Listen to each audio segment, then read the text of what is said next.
mong này chơi new free ni về bằng mệt và in buồn sáng lại khắp đến mình ta lại yết lê rạ này đã bổ lum ta cả lại rung răng lại thằng lại tiếp phùng núi tị nạn lại thằng vật núiถึงcả lum ta đằng bo lần chả nọc na công sản Việt Nam vật nhầm mạ dengan hàng nọc na chả thái lum ta có những càng lực cơ lại mạ phẳng hàng lại kê cả lại phiền núi do nó mệt và e bố lại cả lại lụa ya này hàng lại mình ta cả lại thông tin tổng hợp cả na buồn sang xem lăng rạ này do kết lệ pi bằng pro răng hui cơ trở lấy bu một lại lọ cũ bề vẫn đi cơ chả buồn cung do nó tôi nhầm đa tạo bộ tôi hàng nông na công sản Việt Nam nhiều cố nông na chặt thái keng phía phía đuôi núi sky lũ ya người hâm mong lâm lửa đốp nó sáp dan đốp thuần đốp lâu cơ trở lấy này do đã sky này nhá bực tưng mạ pro prung tinyu krap remo doนั้นtak boh tum kelom pi pang pro yangได้บุญสร้างตาboh ket lai tip krok na yuanได้dah nyum nu tepa nu hiam ket lai nyu hui sa chom nu skai lu aya to ni cha rai tinat bu tinat oh to ni dai tap to ni cha Thailand giờ skai lu aya na lai mang lau ti pi hang lai pro nyama hang kum ju ka da buồn sang keng ma pro hang lai ke kal lai pian nu li tưng hang lai pul nyama pro ka tau ka na buồn sang keng thau kya chi ra ta lai bản báo cáo lê tương càng thầm đa cơ ta lại sốt sát phùng rô bình lục này đang có sản Việt Nam ngã sát buồn sang từ bộ do nên tập bộ này pak sky lu aja nó lại nhiều mạ pro ga pol SBS cơ ta lại mạ pro đa lại ga tàu pro hàng của bộ luật dân sự do nên ta lại lúc na đang cộng sản Việt Nam nhiều hil này cho mạ sky nó lại nhiều cả màu đậu rạ cái dẻo còn năng nhiều màu rạ cấp rạ tị nạn cả màu đậu dẻo do nó lại đang cộng sản Việt Nam nhiều một cơ hội cơ ta lại như ép lên tổng hiệp chur nó kana cơ cộng sản chur cơ na thái lên từng chẳng bia xuất lại bắt lệ lần chặt cái bộ nên ta lại này lại đang lùm nuôi lần chặt tách nhau có ta lại bóc lại này nên mày phải xem lăng bịa lại video này mệt bà lại chun bịa. Ủy hội Tự do Tôn giáo Quốc tế Hoa Kỳ kêu gọi Thái Lan không trục xuất nhà hoạt động Nủ Aza về Việt Nam. Trung Quốc và Philippines tiếp tục cáo buộc lẫn nhau liên quan. Tổ chức xã hội dân sự Liên minh Nhân quyền người Hà Mông Human Rights Coalition bị cảnh sát Hoàng gia Thái Lan bắt giữ trước cửa nhà trọ của mình ở thủ đô Bangkok. Ông và gia đình chạy trốn khỏi Việt Nam và nhập cảnh bất hợp pháp vào Thái Lan từ năm 2020 để xin quy chế tị nạn. Sau khi Đài Á Châu Tự do AFA đưa tin về trường hợp này, ngày 15 tháng 12, Phó Chủ tịch USCIRF Frederick Davy viết trên mạng xã hội X, tức Twitter trước đây, bày tỏ lo lắng về vụ bắt giữ.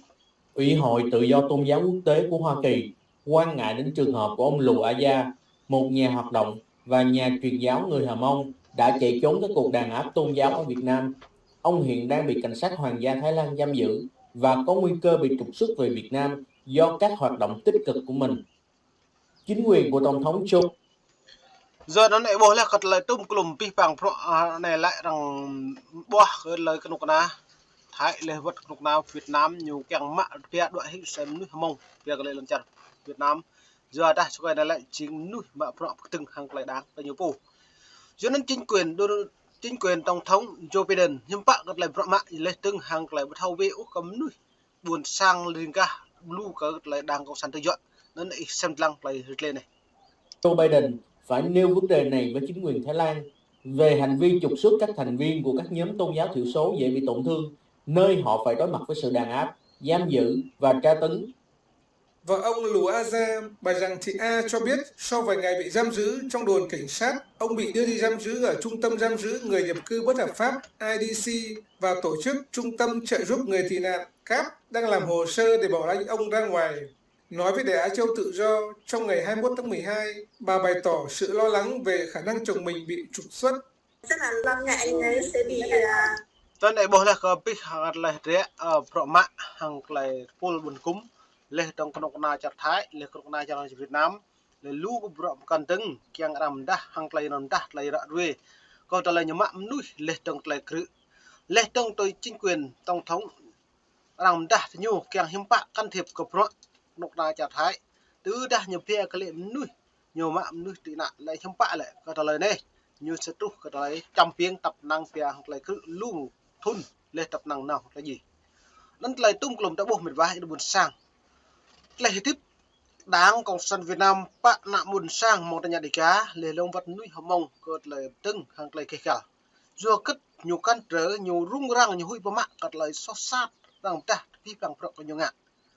lề lùm nách như càng ngạn nhiều mạng rắc lề thằng nhát tô chỉ còn một chạm này lề tưng kéng pia cái lề thằng mạng pia cái lề bạn nhiều pia là cứ tập năng nhiều sang cứ tập năng pia lúc là gì à cho nên này lùm nước lại làm rằng ít tổng thống Joe Biden có lại yết lệ hàng lại cái cả lại chặt nằm núi lệ tông cả đáng của nhú Joe Biden nhắm bại như đi can thiệp mà cơ trả hôm nay chặt hái lệ thằng hàng một nay đáng của sản Việt Nam có lại đoạn về kẹo kiềm núi được gặp ngẹo gì lệ tông nhột màu tươi mà ta đây nhiều mạng po lũ Aya này việc lệ lần chặt Việt Nam nhắm bại lần chặt thái này nhắm bại như Biden có lại được của hàng sản Việt Nam hàng thành nhiều po lệ thằng vật chặt Mỹ nhắm bại lại nhật lăng đua của chặt này nên xem tăng lại nhiệt lên đâu. Trục xuất về Việt Nam cái này rất là nguy hiểm. Bởi vì là anh hoạt động về nhân quyền thì chính quyền Việt Nam họ ghét nên cho nên là sợ về Việt Nam thì sẽ nguy hiểm đến tính mạng. Bà cũng cho biết sau khi ông bị bắt giữ, Văn phòng Cao ủy về người tị nạn của Liên Hợp Quốc ở Bangkok đã cấp quy chế tị nạn cho ông Lù Aza và cả gia đình. Ông Vàng Xeo Già, thành viên của Liên minh Nhân quyền người Hà Mông và đang tị nạn ở Thái Lan, nói với Đài Á Châu Tự Do về vụ bắt giữ ông Lù Aza. Ông Lù Aza là cái người đang điều hành tổ chức xã hội dân sự Hmong Human Rights Coalition. Thì chúng tôi gần như là những tiếng nói duy nhất của Hmong bị bách hại ở Việt Nam. Tôi cho rằng chính quyền Việt Nam phải muốn tìm cách triệt tiêu chúng tôi để triệt tiêu cái tiếng nói này. Về các vụ bắt giữ người tị nạn thuộc các sắc dân thiểu số đến từ Việt Nam gần đây, ông Vàng Xeo Già nói: Trước đây nếu mà người tị nạn bị bắt thì tôi cho rằng nó có thể là do họ kém may mắn và họ bị bắt. Tuy nhiên rằng là thời gian gần đây có một số người thường bị bắt và sau đó thành viên của chúng tôi bị bắt. Tôi có những cái căn cứ để tôi nghi ngờ rằng có sự dính líu của chính quyền Việt Nam ở trong này. Tuy rằng tôi không thể khẳng định. Ông còn nhận được thông tin một người Việt đi cùng cảnh sát Thái đi vào IDC để hỏi những người tị nạn Việt về thông tin của một số người hoạt động nhân quyền đang tị nạn ở Thái Lan, trong đó có Y Quynh Buôn Đáp, đồng sáng lập tổ chức Người Thượng vì Công lý. Ông Y Quynh Buôn Đáp, người bị cáo buộc liên quan đến giờ đó để buộc gật lại pi bằng nuôi buồn sang hàng lại con này dọn đây nhà màu mút mà hàng con này chặt thái lên từ những cái này đấy càng mút mạ thì cầm nuôi từng ra gật lại sau nhiều lên mang lên đầu quất cái nào buồn sang một nhà đại gà đá mũ po mà tụi loại chứ hiện nay chặt Thái Lan tùy nhiều dép nuôi thì Quynh lại chỉ nuôi po phun pe chỉ liền ta cái tục po phao lợp lúc sáp lên năm thun tụi po được lâu tụi pe mong phun này như vậy giờ nên xem lẳng cái pi bằng hàng em bạn lại nuôi tị nạn tui mà rằng mơ tự nhủ keng lại nuôi rằng giáp không bộ giờ nên xem lẳng lại nhà ép buộc Cộng sản Việt Nam nhà ép buộc nuôi tới Quynh Buôn Đáp gật lại nhiệt lệ đoạn bên này.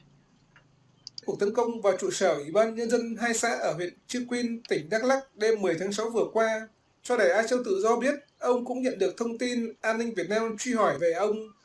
Ông nhận định rằng An ninh Việt Nam đang muốn bắt giữ ông sau khi ra quyết định truy nã đặc biệt trong tháng 8, mặc dù ông đã được Cao ủy về người tị nạn của Liên Hợp Quốc ở Bangkok cấp quy chế. Phóng viên gửi email tới Bộ Ngoại giao Việt Nam cùng Đại sứ quán Việt Nam tại Bangkok với đề nghị bình luận về cáo buộc truy lùng người tị nạn ở Thái Lan nhưng chưa có hồi âm.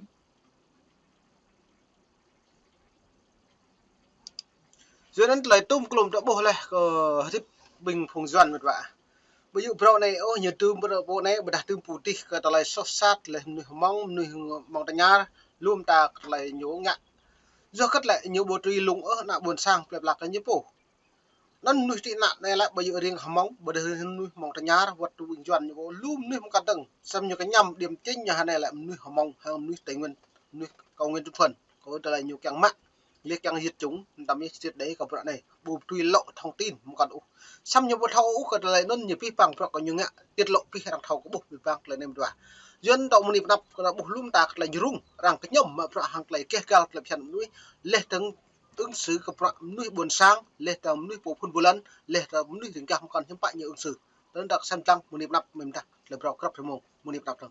mình phi bằng mình vậy buồn sang khắp việc